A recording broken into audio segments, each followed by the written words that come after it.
पावसाळा सुरू झाला की दरवर्षीप्रमाणे बारामती शहरातील भिगवण रोडवर आपण ज्या ठिकाणी बारामती मैदानामध्ये जाण्यासाठी वाट पाहतो हेच मैदान म्हणजे रेल्वे स्टेशनचे मैदान। या ठिकाणी मोठ्या प्रमाणावर चिखल साठत असतो। हा चिखल येतो कुठून याबाबत आमच्या प्रतिनिधींनी माहिती घेतल्यानंतर बारामतीच्या या रेल्वे मैदानावर मोठ्या प्रमाणामध्ये वेगवेगळ्या प्रकारच्या चारचाकी वाहने माल वाहतुकीसाठी येत असतात।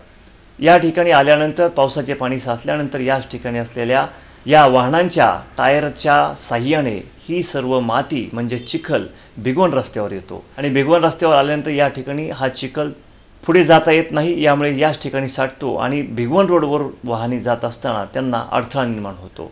अनेक वेळा या ठिकाणी छोटे मोठे अपघात झालेले आहेत। बऱ्याच वेळा या ठिकाणी अपघात झाल्यानंतर या चिखलामध्ये वाहने रुतलेली घटना घडलेली आहे। त्यामुळे प्रशासनाने हा चिखल दूर व्हावा यासाठी प्रयत्न करावेत, अन्यथा या ठिकाणी चिखल साठल्यानंतर प्रवेश बंदी करावी। त्याचप्रमाणे मालवाहतुकीसाठी असलेल्या वाहनांनी या ठिकाणी वाहने आपली पार्किंग करू नये। त्याचप्रमाणे मालवाहतूक करत असताना चिखलांमधून या ठिकाणी आपली मालवाहतूक करू नये यासाठी प्रशासनाने कोणती तरी योजना आखावी या संदर्भामध्ये मागणी होत आहे। अनेक नागरिकांनी ही मागणी केलेली आहे की या ठिकाणी असलेली रेल्वेची गोडावणे बारामतीच्या बाहेर न्यावी, त्यामुळे अपघाताची संख्या कमी होईल, चिखल साठणार नाही, खेळाडूंना विद्यार्थ्यांना खेळता येईल।